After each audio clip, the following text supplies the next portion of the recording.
You've got the good wireless headphones. Mm-hmm.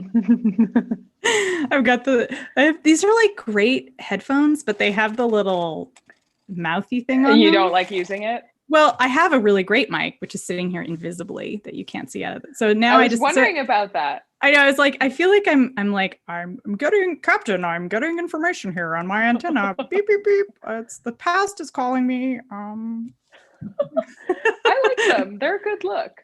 I feel like leave the mysterious mouthpiece up there, and people can wonder if it's some kind of FEMA plant. And you do sound great. You definitely sound better than I do. So no, you sound good. I mean, it sounds good on my headphones. So all right. I think we're equally matched. Okay, great. Sound. Okay, hello everyone who has now joined us. Welcome to another PNP Live. My name is Bashad. I'm with the event staff of Politics and Prose. I want to thank you all for joining us for today's event.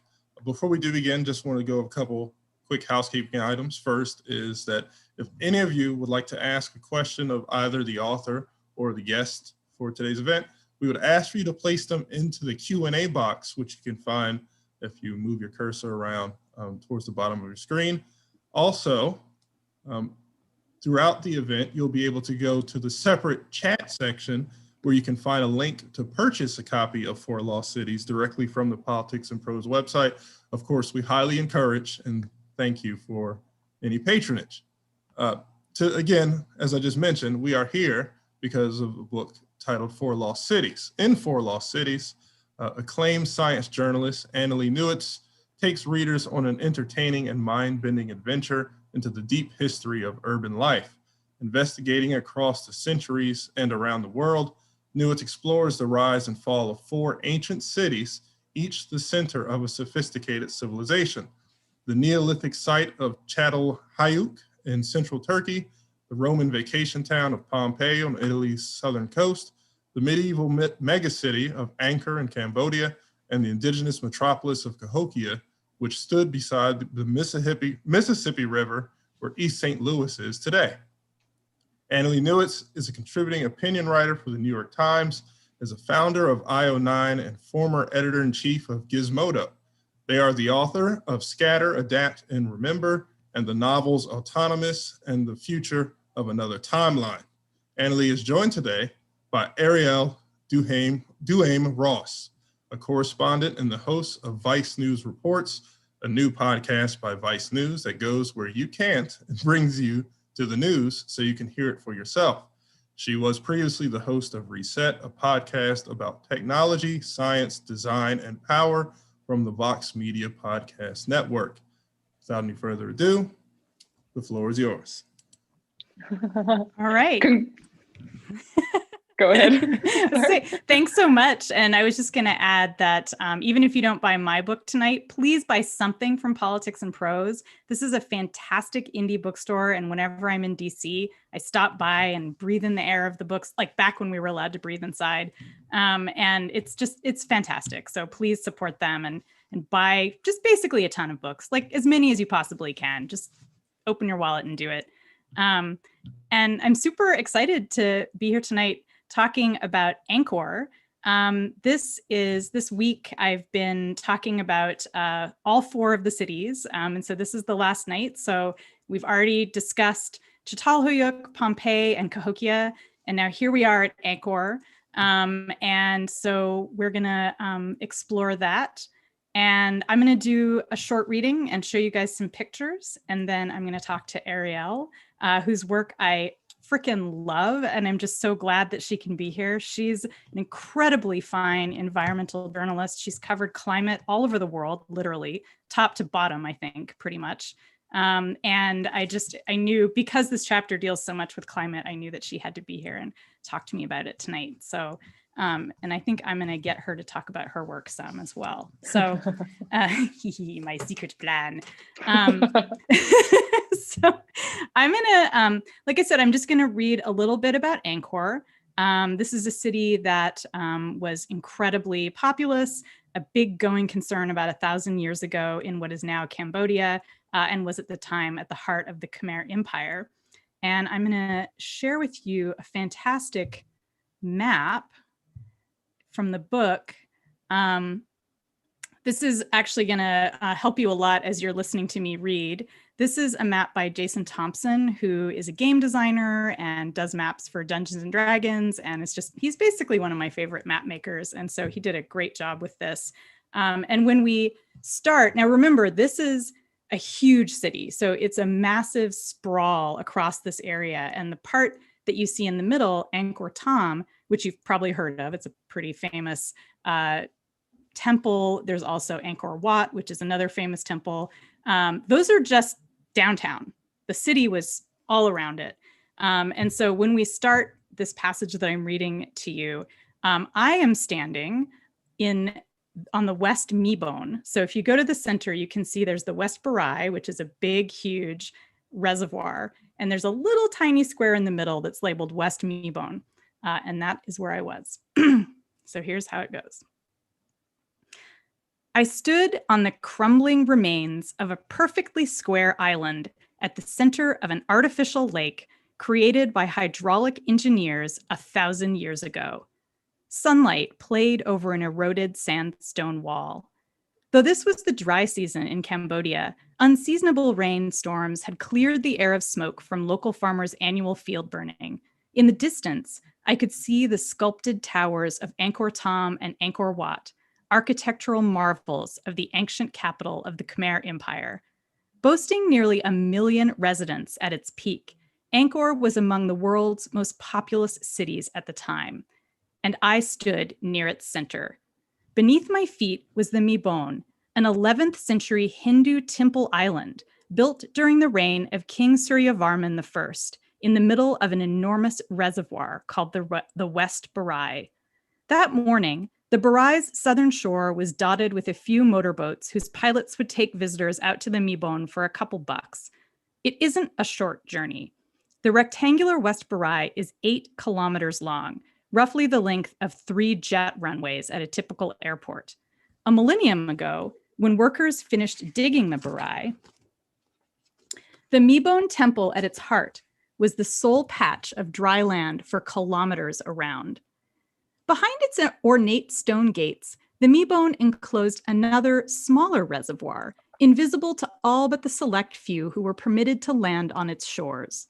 At its center floated a 6-meter-long bronze statue of Vishnu reclining, his enormous head resting on one of his 4 arms.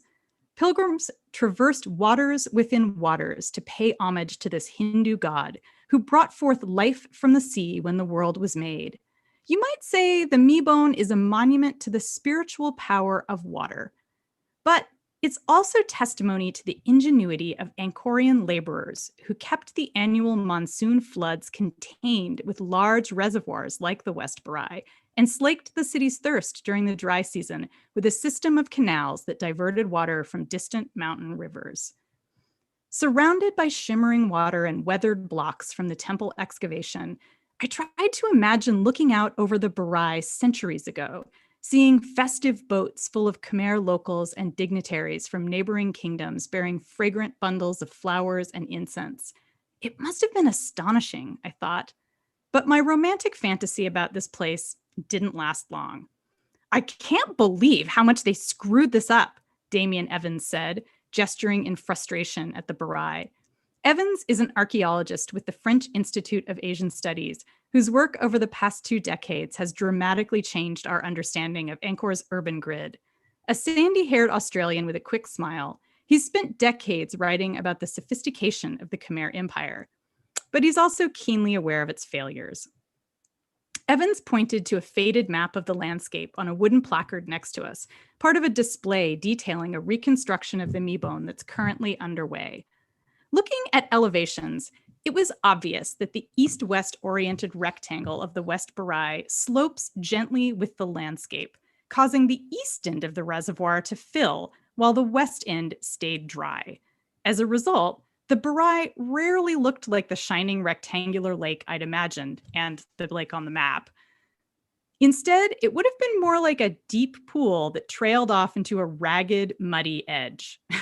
But this wasn't because Khmer's engineers were incompetent. They could have built on a level surface, but the king wanted his engineers to stick with an east-west orientation that suited his gurus, Evans explained. The Khmer believed that grand structures like the King's Reservoir should be oriented along the same trajectory that the sun and stars took across the sky. Put another way, King Suryavarman cared more about auspicious astrological signs than good hydroengineering. The reservoir was an ancient boondoggle.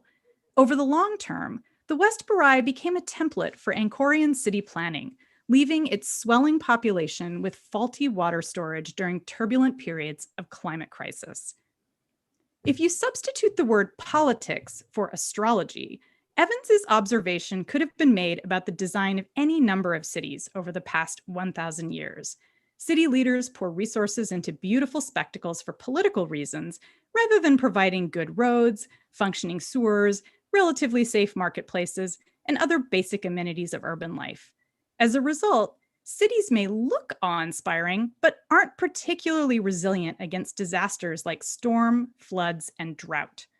The more a city suffers from the onslaughts of nature, the more contentious its political situation becomes. And then it's even harder to repair shattered dams and homes. This vicious cycle has haunted cities for as long as they've existed. Sometimes the cycle ends with urban revitalization, but often it ends in death. At Angkor's height in the 10th and 11th centuries, its kings controlled thousands of workers. These were the people who built the city's palaces, temples, roads, and ill-conceived canals. Though most of this construction was intended to glorify the Khmer kings, it also helped ordinary inhabitants thrive as farmers even during the dry season. Then, in the early 15th century, the region was stricken by drought. It was followed by catastrophic flooding that destroyed Angkor's poorly designed water infrastructure at least twice. As the city began to fall apart, the chasm between its rich and poor grew wider. Within decades, the Khmer royal family moved their residence from Angkor to the coastal city of Phnom Penh, which is where it still is today. This was the beginning of the end for a city whose kings had dominated vast parts of Southeast Asia for centuries, including Cambodia, Thailand, Vietnam, and Laos. The city's population had drained away from Angkor's downtown by the 16th century, leaving behind small villages and farms surrounded by Angkor's decaying urban grid. The king's palaces were abandoned, and the barais became mere depressions in the leafy forest floor. Only a skeleton crew of monks remained to care for the Khmer Empire's legendary temples. In the 19th century, a French explorer named Henri Mouot claimed he'd discovered the lost city of Angkor. Though other European visitors of the period acknowledged that monks still lived at Angkor Wat in the temple enclosure, Mouot wrote a popular travelogue that suggested he was the first to stumble upon a lost civilization. No human had seen it in centuries, he claimed, and it was full of picturesque wonders to rival those of ancient Egypt. It was an easy myth to perpetuate. Westerners hungry for adventure stories were eager to believe Mouot when they saw pictures of the city's dramatically collapsing temples, the stones in their walls forced apart by bulging tree roots. From the beginning, Angkor's status as a lost city was manufactured by the media, despite all evidence to the contrary. I'm just going to read a tiny bit more and then we're going to go into pictures. The lost city is a recurring trope in Western fantasies, suggesting glamorous, undiscovered worlds where Aquaman hangs out with giant seahorses. But it's not just a love of escapist stories that makes us want to believe in lost cities. We live in an era when most of the world's population lives in cities, facing seemingly unsolvable problems like climate crisis and poverty. Modern metropolises are by no means destined to live forever, and historical evidence shows that people have chosen to abandon them repeatedly over the past 8,000 years. It's terrifying to realize that most of humanity lives in places that are destined to die.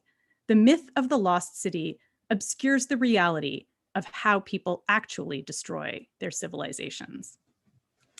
All right, so let me show you some pictures really quickly from Angkor, and then we'll get started chatting about it. So we saw the map.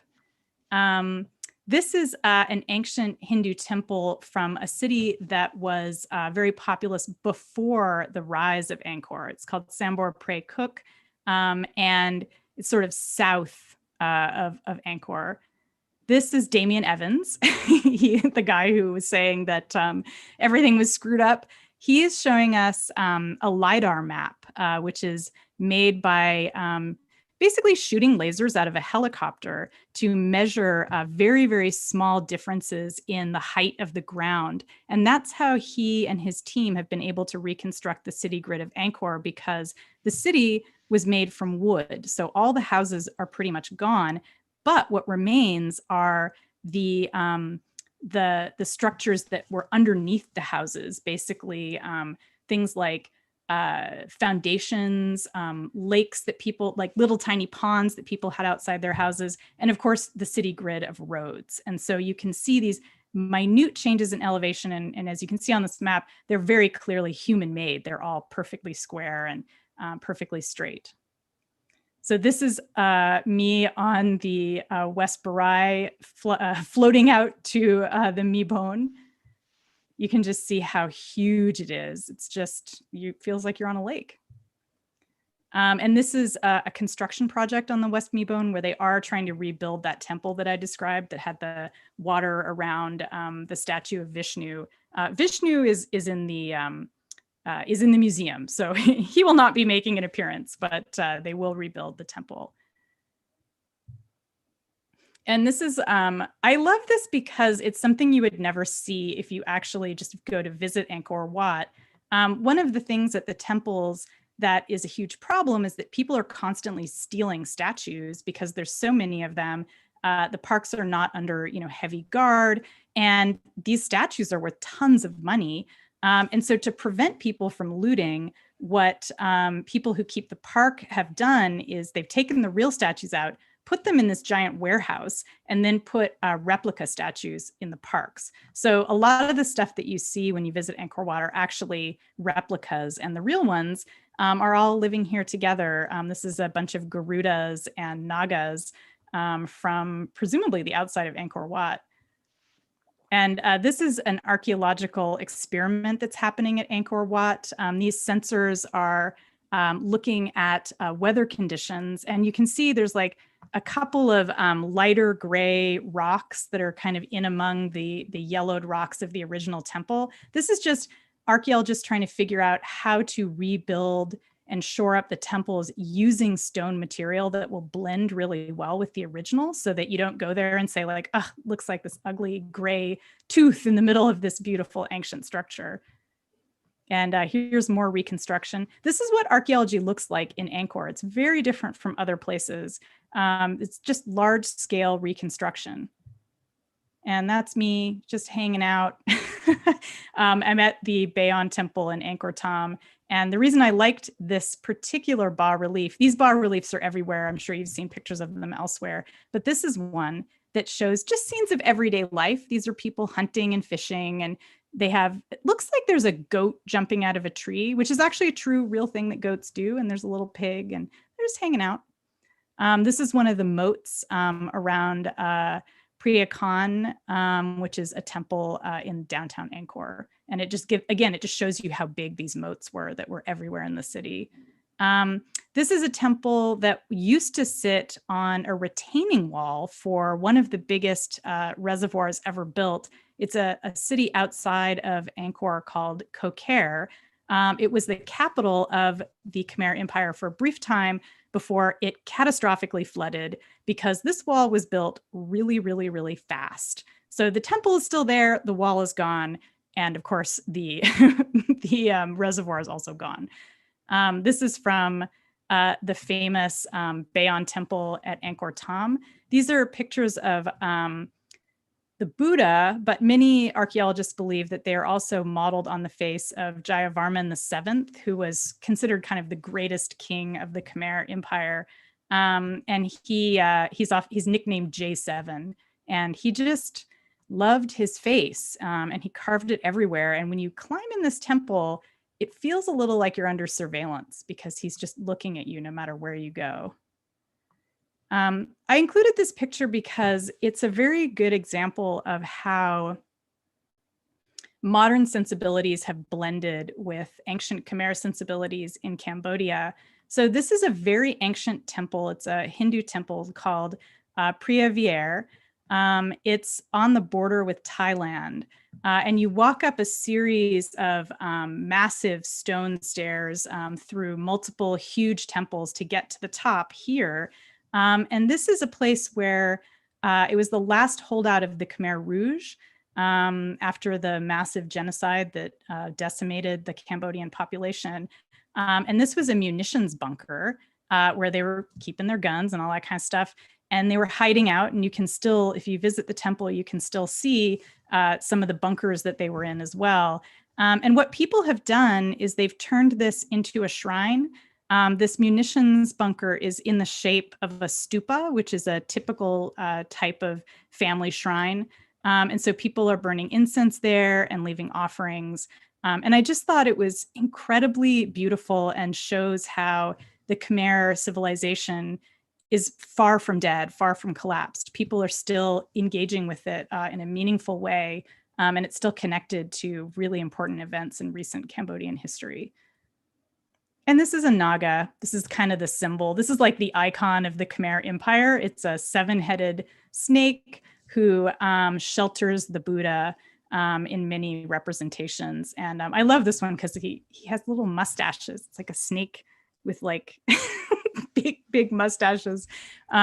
So this is at the Royal Palace at Phnom Penh. And this is a Lingam Shrine. It's a Hindu shrine. It's also used in sort of Hindu/Buddhist temples. And these were everywhere in the Khmer Empire. And they would often be used, sometimes they'd be quite big, sometimes they'd be small like this one.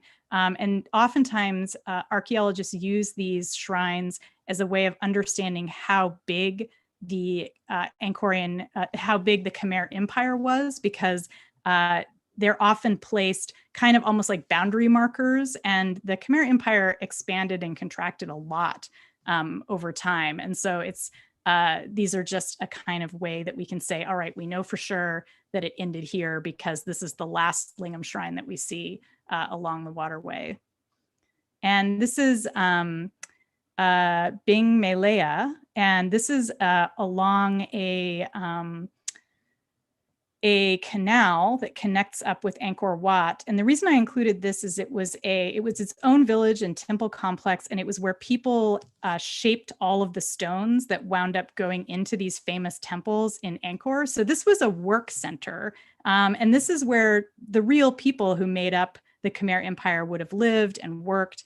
It was a production center, a factory, and they did a fantastic job carving these blocks, kind of like this big pile of blocks you see in the bottom, which actually probably were carved here, but now they're sitting there in a place that would have been a pool just because they've been piled up there because the buildings are collapsing. And so hopefully in the future, those buildings will be reconstructed. And here's another view of the same temple complex with more collapsed rocks. You can see why people romanticize this place because it's beautiful, and the ruins themselves are very evocative and lovely. All right, this is not where we're going today. So let's go back up. Say goodbye to Angkor. We visited a bunch of these places, and now I'm gonna stop talking. That was so great. After having read about Angkor from your book, it was so great to finally like see these images and sort of have it come to life. And I just, yeah, thank you so much for sharing all of those. Yeah. When were you there? I was there a few years ago now. So it's, you know, a lot of those images of the reconstruction of like the Mibon and stuff like that, that reconstruction has continued. And there now the government is talking about the East Mibon, which is the other big reservoir on the other side of Angkor Thom. They're talking about filling that in with water again now too, largely just to attract tourists. So they're trying, the government really wants to turn this into an even bigger tourist attraction than it already is. So that's part of what archaeology is like at Angkor, because it's such an iconic place. Cool. There's a lot in that bit from your book that I want to ask you about.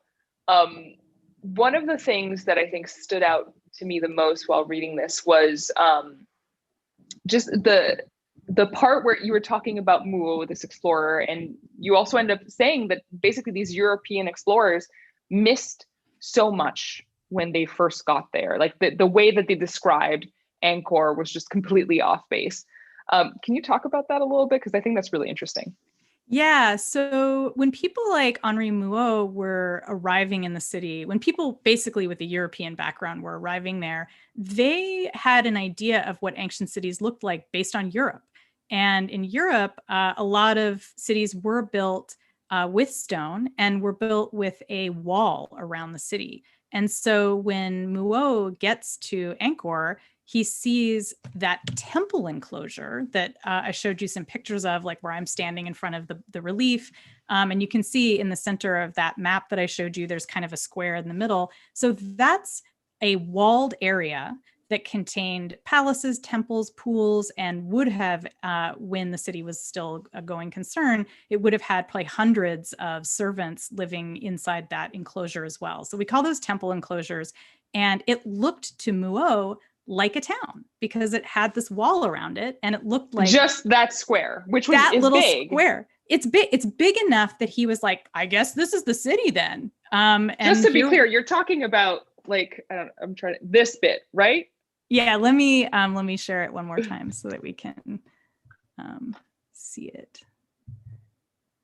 Yeah, so basically I'm talking about that square right in the center, right? That is Angkor Thom, and then below it is Angkor Wat. So he thought this was two villages or kind of small cities. And so he perpetuated this myth, really kind of out of whole cloth, that these were, cities that would have been like European cities, a few thousand people, maybe 10,000 people, 20,000 people at most.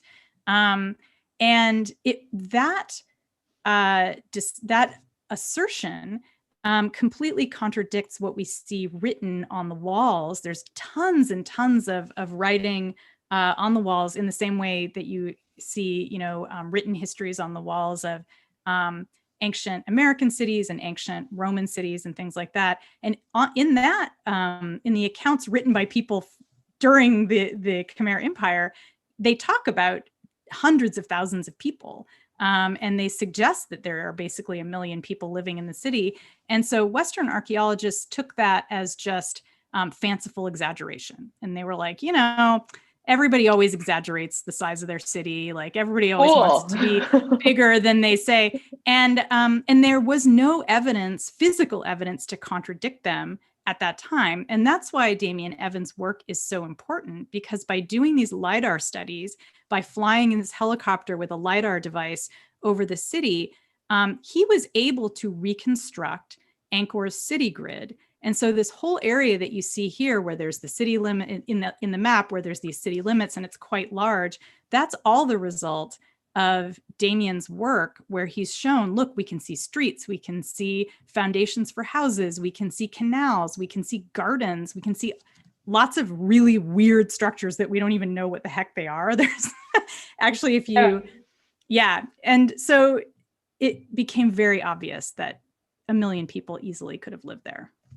I think the thing that for me is so interesting is just, this is probably a very obvious thing when you really think about it, but it's just how our eyes can be completely tricked, and also just how our own life experiences can completely prevent us from seeing what's right in front of us, right? Of course, LiDAR was incredibly important in seeing this, but it's also just Muo doesn't see it because he doesn't know what a city looked like back then. He doesn't understand how to analyze the land. And it is That's really, right. really fascinating to read about that in the book.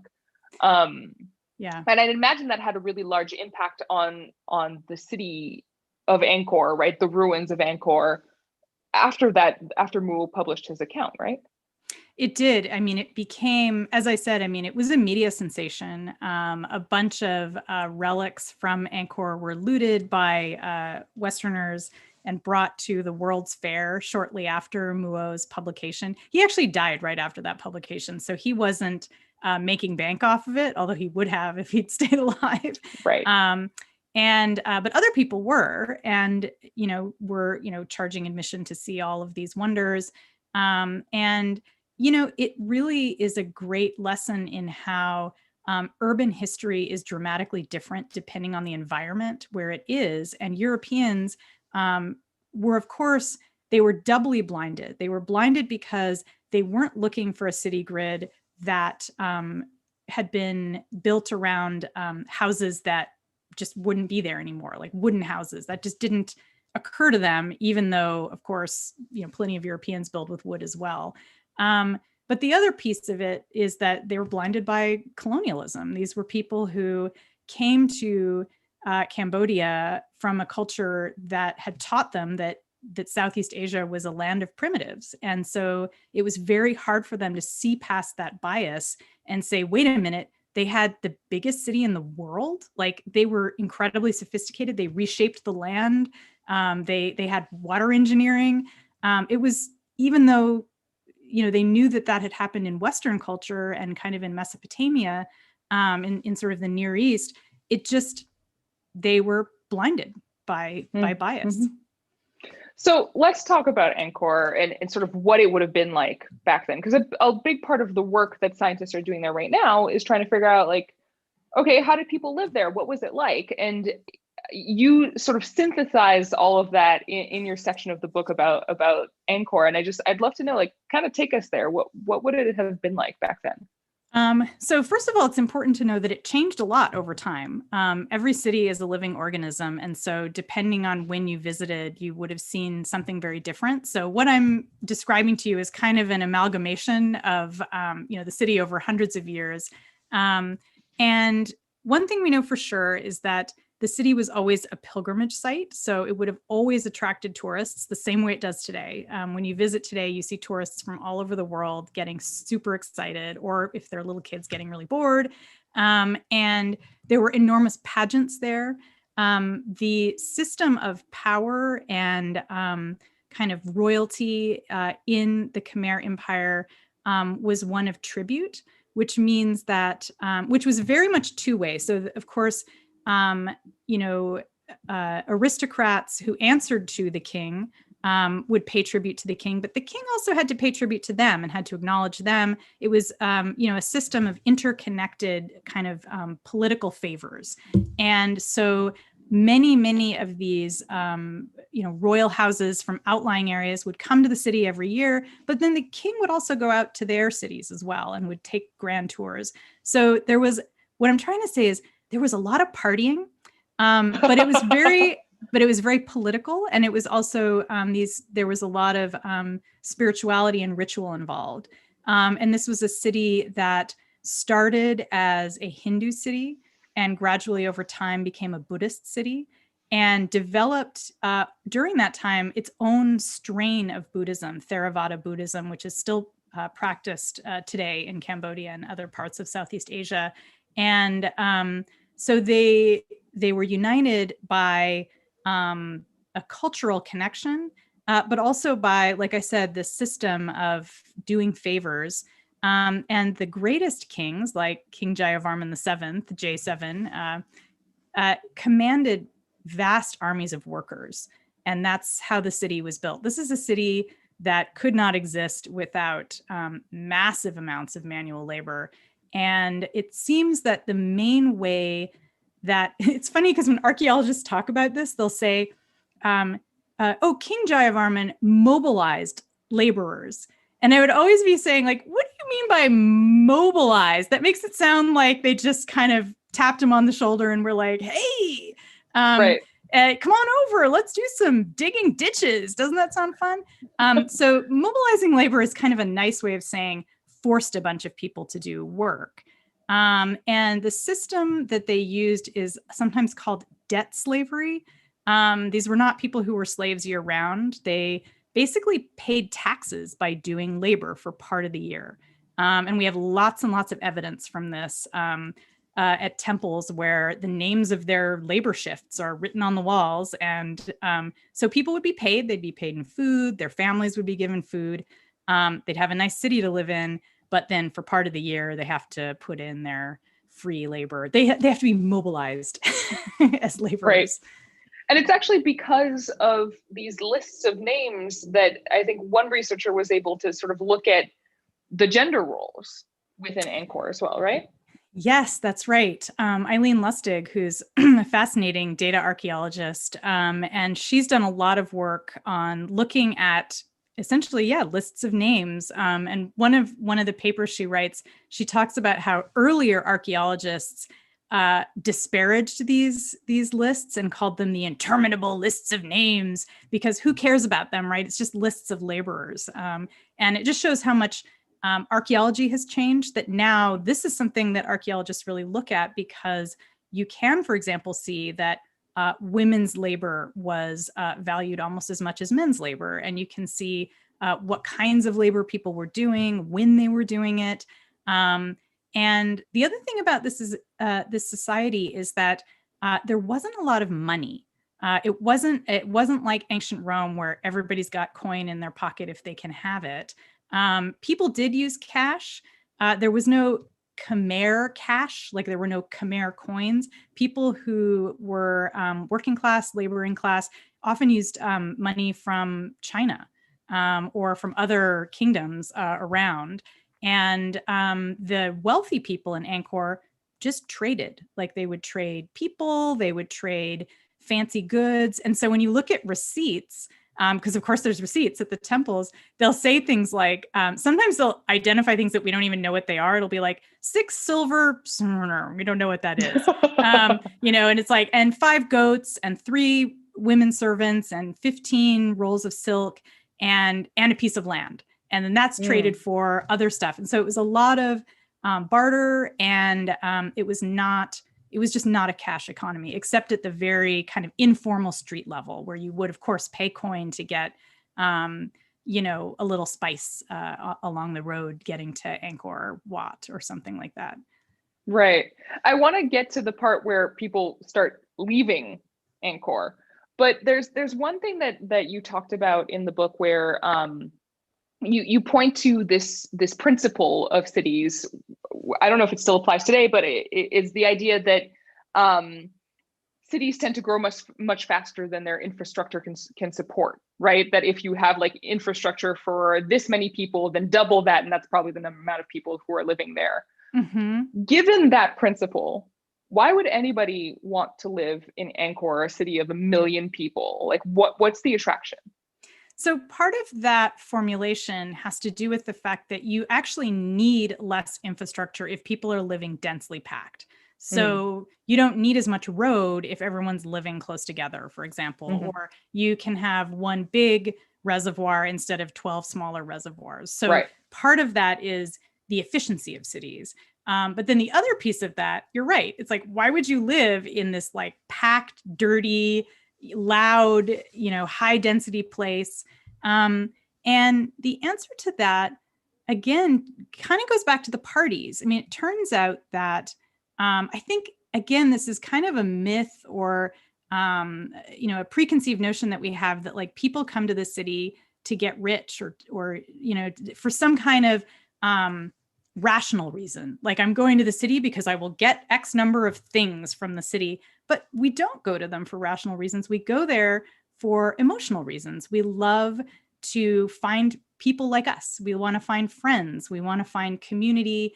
We want to go to really cool theater productions that are only possible when like King Jayavarman like throws his money at it and is like, sure, go ahead, use some of my dancers. Like, nice job, guys. And that's just not possible in a small community. You just don't get that same number of people, the same, level of like fanciness in your theaters. And so it really seems like the city's attraction is entertainment and comradeship. And I just think that's it seems really obvious. And I kept hammering on archaeologists about it, being like, well, why would they do it? And they'd say, for fun, like for the pageantry, come for the pageantry, stay for the tasty food, and keep staying because there's fresh water year round until the flood. Kind of a universal thing, right? Like everything you're describing sounds like somebody moving to New York City. Like, of course. Absolutely. Yeah. And it's like, why do people move to New York when it's dirty and it's expensive? Yes. And it's like, because really good bagels, like super amazing theater, great parties, like, you know, this is why we started making cities in the first place. All right. So we're talking about this city as, you know, your title of your book is 4 Lost Cities. And then in the introduction, you're like, Angkor, calling it a lost city, not super correct, not super accurate. So tell me exactly, like, what happened? Why did people leave? And what was left at the end? What was left is a really good question. So there's a lot of things that happen over a long period of time. And that's one of the things that I really try to emphasize when I talk about this, is that the city did not disappear overnight. There was not a pandemic that suddenly shut the place down. In fact, none of the cities I've looked at, by the way, in case people are scared about this, were destroyed by pandemics, because pandemics happen on a very short time scale. And the things that ruin cities tend to happen on a very long time scale, unless you're Pompeii and a giant volcano buries you in ash. Okay, right. Fine. That's a short time scale. But at Angkor, as I said in the reading, there was this period of drought and then flooding. And that just played havoc with the city's water infrastructure. And that was coupled with political instability. So you don't see leaders stepping up and mobilizing labor and repairing the city's infrastructure. So it becomes this, whatever the opposite of a virtuous cycle is, like an apocalyptic cycle, a crappy cycle.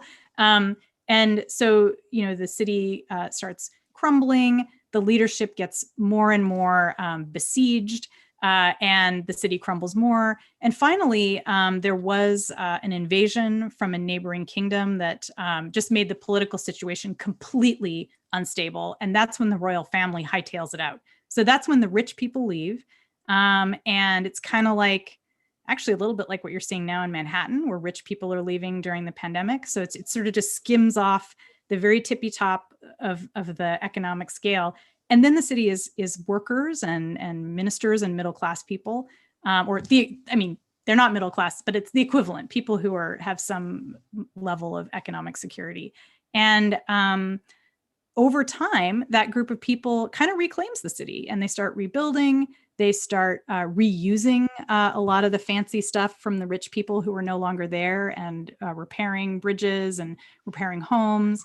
And slowly over time, the city still, it never returns to that, sumptuous glory. And people start leaving to go back to their farms. People start farming in the city. The city always had farms in it. And it slowly shrinks down to farming villages over time. And you can see, like, people built farms inside the East Barai. Like, when I was there, it hadn't been filled in with water yet. And so there's just people who have farms in there. So no one ever leaves, right? I mean, people do leave, but people continue to live in the city. They're just not living in a very dense urban environment.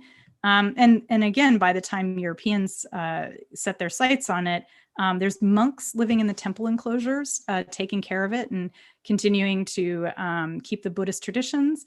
And there's farmers everywhere. So it's a very slow decline. And as I said, it's purely about climate shifts and the government not being able to respond to that. Actually, like, I was hoping that I could turn the tables on you and ask you about some modern equivalents to this, because I think that it feels very contemporary. And I know you have done reporting on frontline communities that are dealing with climate change and also neglectful governments here in the States. Yeah, definitely. So tell us about that. Tell us what that looks like in the modern day. There are a few examples that I could pick out. The one that is the most poignant to me and that still very much stays with me is the example of a community in a town called Newtok in Alaska. This is a native community. They're a Yupik community. And basically, this town was formed by the US government when they decided that Native children needed to attend schools that were in a specific spot. So they placed a residential school. School. Mm-hmm. Yeah, exactly. So they placed a school in a specific area, and then the town kind of grew around it. And to this day, that school is still, I mean, things have changed a little bit recently, but up until very recently, that school was still very much the center of town, the center of all activity. Everything happens there. That gym is really important. People there love playing basketball, so they always go there. But the problem is that this town where the US government decided to place this school is on permafrost. And the permafrost has been thawing. And as it thaws, the area is surrounded by water completely. And as it thaws, large chunks of soil just fall into the surrounding water. And so there are homes, and then if a bad storm happens, you'll look out and you can see chunks of soil that are close to these homes. I'd say, 20 meters away. I'm Canadian, sorry for the meters. Like we love the metric falling, system. yes, right. Falling into the water. And it is, when I was there, I saw 10 feet of land just fall into the water over a period of 3 days because there was a bad storm while I was there. Wow. It's terrifying. And so what has been happening there is that people have been lobbying to move the town to another location called Murtarvik. And just recently in 2019, they actually were successful in finally moving some people to this new location, but this is a brand new town that's being built. And the only reason that this move has been successful, or started to be successful, and there are still lots of problems, by the way, so like this is far from over, is because the community there has been lobbying so hard for 20 years to move. And it is multiple, they constantly go to Anchorage, they're constantly having meetings with government officials, constantly lobbying. There is no plan for this kind of thing. It is very, very hard to get any kind of support. They don't know where, it's navigating bureaucracy, right? It is so much bureaucracy that is completely incapable of assessing the issue and then dealing with it. Nothing is in place for this. So basically it's completely inventing a whole new system for this. And frankly, it's very piecemeal, right? Get a little bit of money from here, get a little bit of money from there, build a little bit, and then try to get some more money and then build a little bit. That's what it's been like for that community. And in reading, this is a very different example. I'm talking about a town of fewer than 400 people. And you're talking about a city of 1 million, right? This is completely different. But in sort of reading about Angkor, what struck me was just the political aspects of this, right? Mm-hmm. And also the fact that this has been going on for decades now. This land, this Newtok used to be much bigger. And it is slow. You can see it happen. You know it's happening. You can see things crumbling. And still nothing happens because of political inability to mobilize, inability to actually deal with the problem, inability to make decisions that will actually help this community. It is the parallels when you look at it through that lens are really striking. Yeah. And I think I'm glad that you talked about that, because I think it gives people a sense of what it would have been like in Angkor as you're watching the things crumble around you. And who do you talk to? The royal family is gone now at this point, right? And so and even if they were there, would they even listen to you? And it's the same thing, that sense of helplessness and ultimately needing to relocate. And that's definitely what was happening at Angkor. And at Angkor, yes, the disasters were on a different scale, but they were really similar. The city flooded. The canals were filled with silt from floods. And so then those canals would be blocked off and water couldn't come into the city. And so at one point, because so many of the canals are filled with silt, they build new canals to connect up to these mountain streams to bring into the cities. And then there's a year of flooding. And so then all the canals fill with water and just rush into the city and cause another disaster. And so it's just, and it's fast, but it's also slow. And that's the thing, is it's you and we don't think about it because there's crap wrong with our cities all the time. And we're just like, oh, somebody will take care of it, until they don't. Yeah. Yeah, absolutely. It's just, and the fact that it's both slow and fast, and you feel really helpless, and it's really just hard to have anybody kind of listen to you and address the issue like that.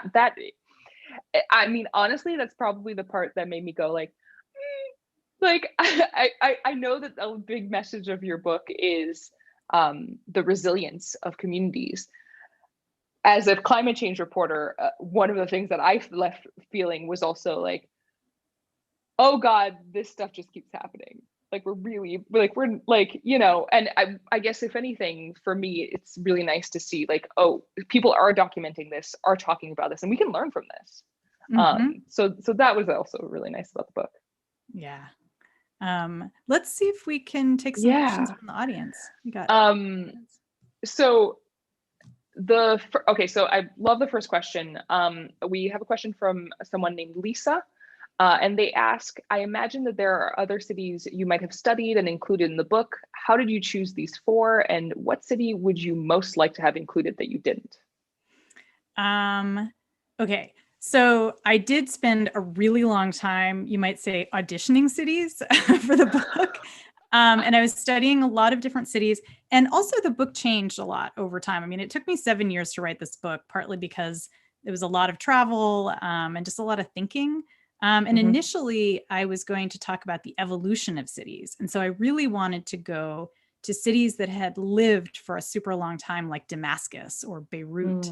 Or Xi'an, which used to be Chang'an in Western China. So those are 3 cities that I wish I could have gone to and that I wish I could have included, but of course they're still alive. So once I decided that the book would be about cities that were lost, and also there's logistical issues there too. I couldn't just go all over. I'm not, you know, I don't have a teleportation machine yet. So I have to, you know, limit my travel in a pragmatic way. So I picked these 4 because they each had very different life histories. They're separated in time, although Angkor and Cahokia are roughly contemporaneous, but they're on 2 different continents from extremely different traditions of urbanism. And I wanted to be able to span a long period of time. I wanted to span a lot of cultures. And so I think my one big wish is that if I could do a sequel, which I really am not doing a sequel, maybe, I mean, I would love to have included maybe Tunis, which is, of course, not a lost city, but the city of Carthage, which was outside of it, was, and it was a tremendously important African city that had a huge influence on the Roman world. I would also have loved to have done some stuff with the Swahili coast, which is an amazing part of this massive medieval trade network on the coast of Africa. So there's a lot of other stuff. There's amazing urban civilizations all over the world. And so I just picked ones that fascinated me and that I knew I could get to without too much trouble, and went from there and just dove in, which took a long, long time. Yeah. It's really, I didn't know that it took 7 years, and that makes a lot of sense given the amount of research and the amount of travel that goes into this book. Yeah. There's one question that I'm actually so excited that somebody asked about, because I love this section of the book. This is by a person who wrote in anonymously. Was the language, speaking of the what was written in stone and what have you in Angkor, was the language always readable, or did it need to be translated by something like the Rosetta Stone? Ooh, that's a great question. It was always readable. And this is, there's a whole super interesting backstory, which I won't go into completely here. But some of it is written in Sanskrit, which by the time that Westerners were studying it, they could read Sanskrit. And of course, you know, people in Asia had been reading Sanskrit for a long time. And then some of it is written in ancient Khmer, and including those interminable lists of names. So things that were elevated, things that were spiritual tended to be written in Sanskrit, partly because the religion that people practiced in this area came from South Asia, or had kind of migrated over from South Asia.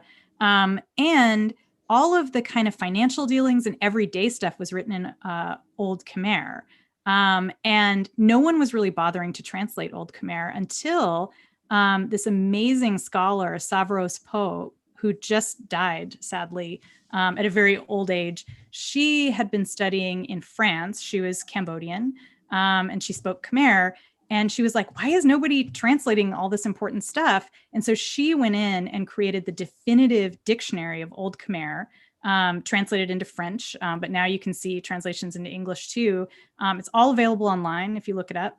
And she's the person who basically ushered in the era of modern studies of the Khmer Empire by showing that there was this extremely obvious continuity between this ancient kingdom and the modern day Southeast Asian cultures that came out of it. And she was just a huge trailblazer. She was, incredibly influential on the field. And we're just so lucky that she basically stood up for herself in the context of these archaeological conferences and institutions she was at, where, like, frankly, a lot of old white men were saying, like, who gives a crap? And she was like, actually, I do. And here's a giant book in which I show you why it's so important to translate this stuff.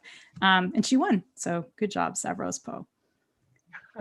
I absolutely love that section of the book. I thought, yeah, I don't know. It's just really nice to hear about this researcher who worked so hard to like, I can't even imagine trying to translate a language that has never been translated before. That's mind-blowing. And then also have it be sort of a fight between this old way of thinking and this new way of thinking is just very cool. Yeah, it really is. She was a super big hero. Yeah. Somebody is asking, Jenny is asking, if you have any comparisons between Angkor and the sort of the results of the LiDAR that was used there and the massive civilizations in the Brazilian Amazon that have been documented. Yeah, it's a super good question. People are using LiDAR everywhere now to do this kind of work, because the thing that's great about LiDAR is, well, one thing, it doesn't disturb the land, so you can do it without messing up the ecosystems. But the other thing is that LiDAR is really good at stripping tree cover off of a landscape. So one of the reasons we don't know about the size of a lot of cities in tropical areas is because they are quickly overgrown with trees and other vegetation. So using LiDAR, people have uncovered some amazing stuff in South America. There's at least a dozen projects going on right now. There's people like Sarah Parkak, who works in Egypt, but has also done, she just has a book out called Archaeology from Space, where she talks about using not just LiDAR, but using satellite imagery to find these kinds of cities. She's a big pioneer. She knows Damon Evans. They've worked together. And love that book title, by the way. That is, I know, it's really good. I can't recommend it enough. It's a fantastic book. And she really gives you a great introduction to this brand new field of using imagery from the air to reconstruct ancient history. So the other thing I would say, so there's this similarity between the two areas in terms of how archaeologists approach them using this new technology. The other thing that's really similar is that now, just in the last 20 years or so, archaeologists are really starting to appreciate the fact that there is an urban history associated with tropical civilizations and civilizations from the global south, which were civilizations developing cities right around the same time as Western and East Asian civilizations. But their cities just looked really different. They were made from wood. They were garden cities, big farms, like sometimes would happen in the middle of a city. I mean, people would plant them, they wouldn't just happen. And so it's a very different kind of urban design. It's a very different approach to the landscape that is a response to monsoons, for example. It's a response to the hot, dry cycle of the climate there. The dry, wet cycle of the climate. And so that's another thing that's a strong commonality, is that it's these cities that are made from perishable materials that are very hard to see with our own eyes. We can't just go and be like, look, there's rocks everywhere. It must have been a great city. It's like, no, we actually have to, look using much more sophisticated technologies. So. Yeah, I'm very, very glad that you explain all of that in the book. It's good stuff. It's just great stuff. I don't know, do we have more time for another question? And how are we Why don't we take one more question? All right. I think we're at the hour, but I think we've been given permission to go a tiny bit over. So, okay. And I know I went over a little bit, so. All right, so Randall asks, how do modern states use their ancient history to create their official post-colonial state narratives? How does Cambodia do this with Angkor? Just a small question to finish this off. Yeah, just so that's a huge, complicated question that goes into like a lot of different issues around, nationalism. How do we constitute a nation, especially in a situation like Cambodia, or in a nation like Cambodia, which is, of course, calling upon a history of an empire that was much bigger than Cambodia. This was an empire that was that really belonged to many modern nations. Thailand can lay claim to it, Vietnam, Laos. So I think that, I mean, again, it's a complicated question. I think there's the sort of ideological answer, which is that a lot of modern nations, not just Cambodia, do call upon the greatness of ancient civilizations to justify their existence, just to say, hey, we're awesome. We've always been awesome. We had the biggest back then. We've got the biggest now, like whatever, right. Like it just becomes in the same way that the United States sort of tells myths about itself. And oftentimes those myths, just like in the United States, are used to justify the historical erasure of other groups that lived in the area. There were groups that lived in the area of the Khmer Empire before the Khmer Empire rose, and their civilizations were sort of crushed in the process of constituting the Khmer Empire. But then, so that's the sort of ideological piece. And like I said, we see that happening in many places in the world, sometimes based on myth, sometimes based on fact. And then the other piece is that in Cambodia, and again, like a lot of other countries that have tremendous, beautiful archaeological sites, it becomes a source of money. The Angkor Park, which is a UNESCO World Heritage Site, attracts millions of tourists a year. Right. It's a huge source of income for Cambodia, and that's fantastic. I mean, it's as long as there's a balance struck between preserving the site and allowing people to see the site, which is hard. Like I don't know that anyone's cracked that nut, but it's ongoing. Like I said, especially in Angkor, they're trying to rebuild the city. They're also, I wrote about this recently in The Atlantic. There's a new giant theme park that is scheduled to be built by 2025, right next to the ancient Angkor Wat. Sure. It's called Naga World. So it's named after the seven-headed spiritual snake creature. And it'll be like an amusement park with like hotels and kind of like Disney World, but like for Cambodia. So, it's good because it brings in money. It's sad because, of course, it kind of destroys the integrity of the site. So, right. Hopefully they'll get the best of both out of that. Okay, so I know this was supposed to be the last question, but I think this one is good, and it's a good way to end this. Okay.